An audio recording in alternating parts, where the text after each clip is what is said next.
Saingan keras antar partai politik membuat koalisi menjadi sebuah keharusan untuk memajukan capres dan cawapres.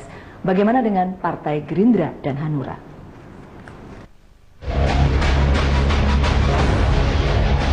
Partai Hanura mendapatkan energi baru tatkala bos MNC Group Haritanu Sudibyo bergabung.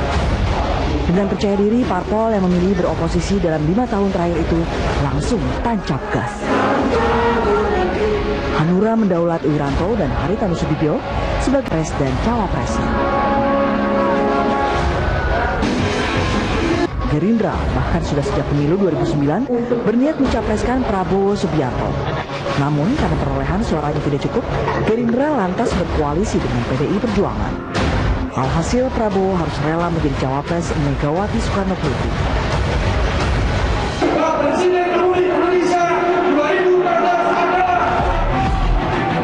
Kini Gerindra bertekad dapat mengantarkan Prabowo Subianto ke Istana Negara. Namun itu tidak mudah. Dengan persaingan antar parpol yang keras, koalisi merupakan keniscayaan untuk bisa mengusung Prabowo berlaga di pemilihan presiden dan wakil presiden Juli mendatang. Siapa kawan koalisi yang dilirik Gerindra? Siapa pula kawan seiring yang bakal menjadi kawan koalisi Hanura? Ya, Bu Amel, Hanura sudah mengusung Win HT. Ya. Orang biasanya mengusung calon presiden kemudian menyisakan kursi wakil presiden. Ini sudah terisi penuh di dua pucuk pimpinan. Kalau misalnya harus koalisi, ya kalau apa yang mau ditawarkan? Saya meyakinkannya begini, ketika Pak Wiranto punya perhitungan politik tersendiri, dia mengatakan bahwa beliau adalah calon presiden dari Hanura, maka beliau membuat perhitungan tersendiri bahwa calon wakilnya adalah dia pilih sendiri juga, karena punya kewenangan. Pasti dipilih sendiri oleh calon presidennya. Ketika Tetapi itu kemudian terjadi, semuanya menyambut dengan penuh keyakinan. Yakin dapat 20% sehingga melenggang begitu mudah? Harus yakin pertama. Kalau lihat dari survei yang disampaikan Mas Hanta agak berat itu. Ya.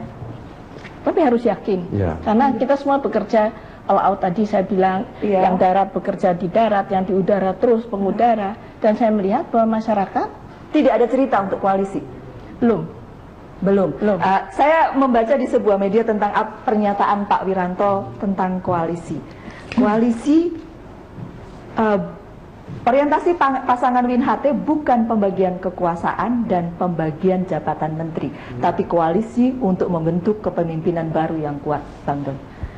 Ya, itu kalau ini statement politik, bagaimana politik. Media melihatnya? Itu statement politik yang oleh media juga sudah tahu bahwa ini sebuah statement politik. Action politiknya belum tentu seperti itu, Bu Amel.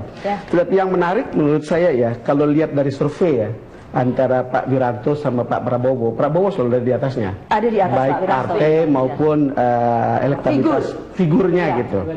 Jadi pertanyaan untuk Partai Hanura misalnya, kalau dia mau mengajak koalisi, dia harus tahu dulu bahwa dia lead dalam perolehan suara, at least mendekati presidential threshold atau parliamentary threshold yang disyaratkan, lalu kemudian baru seret yang lain.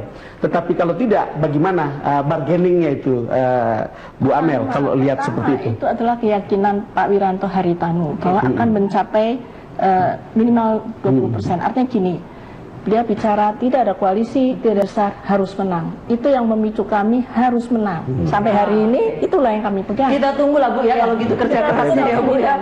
Kerja kerasnya luar biasa. Gerindra. Kalau Gerindra itu kan sekarang trennya naik, tapi memang ada sedikit turun, tapi naik lagi loh sekarang kan. Jadi tapi agak sulit kemudian untuk 20%. Kami merasa pokoknya 3 besar lah Indonesia. Bahwa misalnya karena ada kemungkinan tidak ada satupun partai yang akan sendiri tanpa koalisi, maka tentu kami sampai sekarang memang belum menentukan cawapresnya. Tentu capresnya sudah. Nah ini kan cawapresnya nanti akan melihat daripada perolehan pileg nanti. P3 kemarin itu bagaimana Bu? Ya itu tadi yang namanya Pak Don, itu namanya bahasa politik. P3 datang di acara kampanyenya Gerindra. Nanti Gerindra akan datang di kampanyenya P3 gitu lah. Jadi itu bukan sebuah pendekatan koalisi. Belum ada perjanjian. Belum ada pembicaraan. Saya kira Sudah. pembahasan yang serius belum. Oke. Sudah ada pembicaraan tapi belum serius gitu ya Bu ya. Saya pikir supaya dapat kesempatan kampanye di 2 tempat nggak Bu? Ya, apa namanya, koalisi itu baru real bisa dibaca adalah menunggu hasil pemilu. Itu kondisinya Indonesia begitu. Beda nanti di pemilu 2019 yang sudah serempak, sudah bisa sejak awal. Nah, petanya kalau kita melihat dari elektabilitas figurnya yang terbesar memang selalu di survei saya berapa kali Jokowi, lalu kedua Prabowo. Yang ketiga Pak Abu Rizal Bakri, baru Pak Wiranto. Nah, lalu untuk partai juga hampir sama, PDIP, Golkar, Gerindra, dan mungkin sesekali ada Demokrat sebenarnya yang juga berpeluang kalau bisa merecovery. Nah, dari angka seperti ini maka kemungkinan koalisi itu porosnya maksimal hanya 4. Itu sangat sulit 4 itu. 4 itu adalah Jokowi dengan PDIP-nya membangun poros sendiri, kemudian Prabowo dengan Gerindranya, satu lagi RB dan Golkarnya. Ya, yang keempat ini mungkin saja kalau berhasil meskipun berat, Pak Wiranto membangun poros koalisi sendiri, atau Demokrat, SBY yang membangun poros koalisi yang keempat.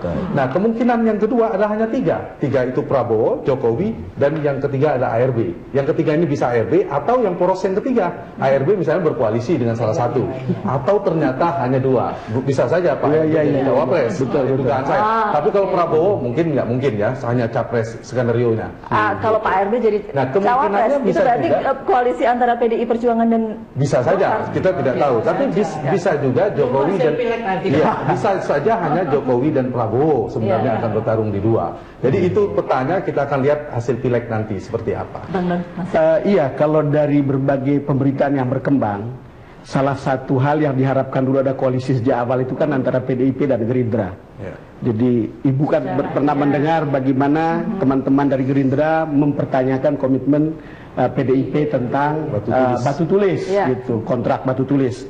Lalu kemudian belakangan kalau saya nonton di televisi, di tempat di Berita Satu ini termasuk di tempat lain juga, Pak Prabowo itu agak emosional, sepertinya merasa ditinggalkan oleh PDIP, untuk tidak mengatakan dikhianati ya.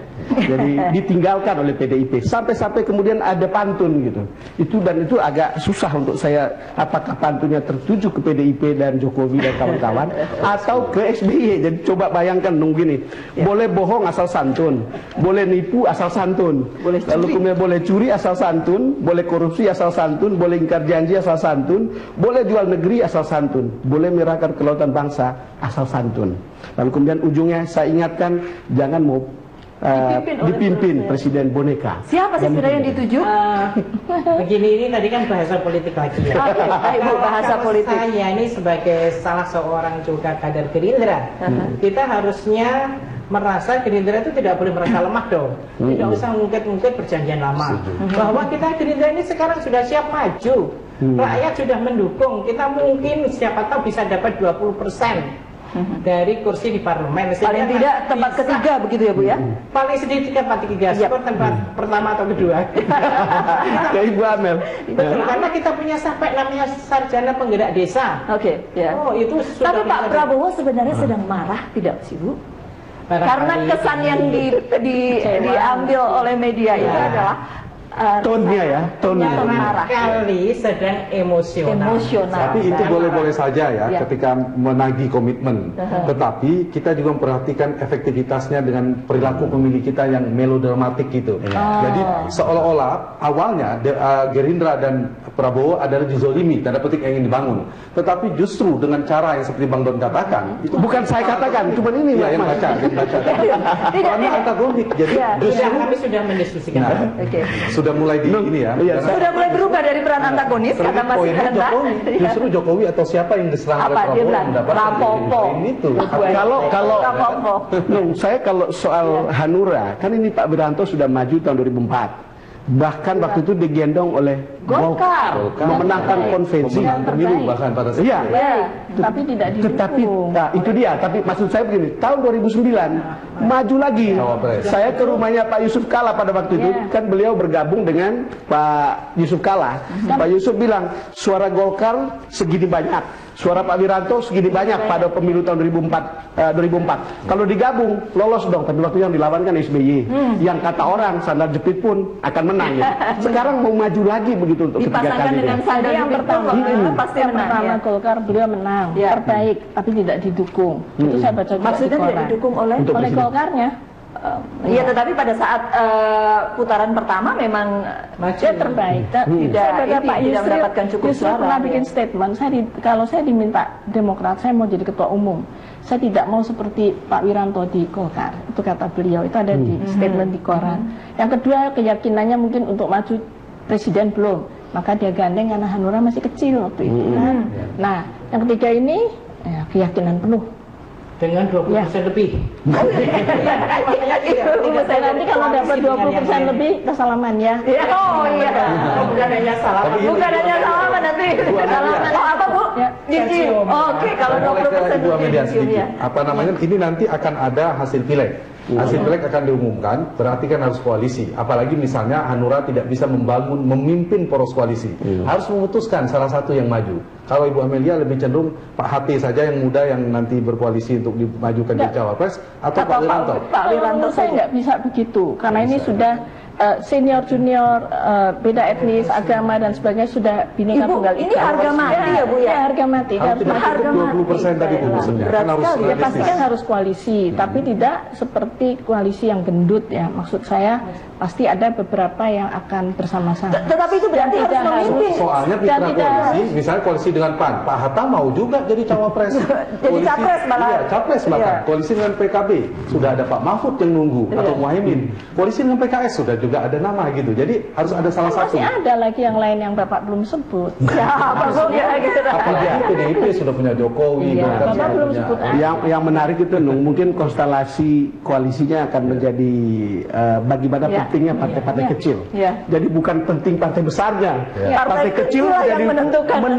Jadi kingmaker bisa jadi sangat mahal dan seterusnya gitu. Tapi partai kecil biasanya merapat ke yang elektabilitas tinggi. Belajar dari Pak SBY 2009. Semua partai ngumpul ke Pak SBY dapat jatah menteri. Dapat jatah menteri. Pak, justru belajar dari 2009 itulah yang kita harus berbuat sesuatu yang tidak seperti 2009 Demokrat. Oke, Bu. Kita lanjutkan nanti ya Bu ya. Kami akan kembali sesaat lagi.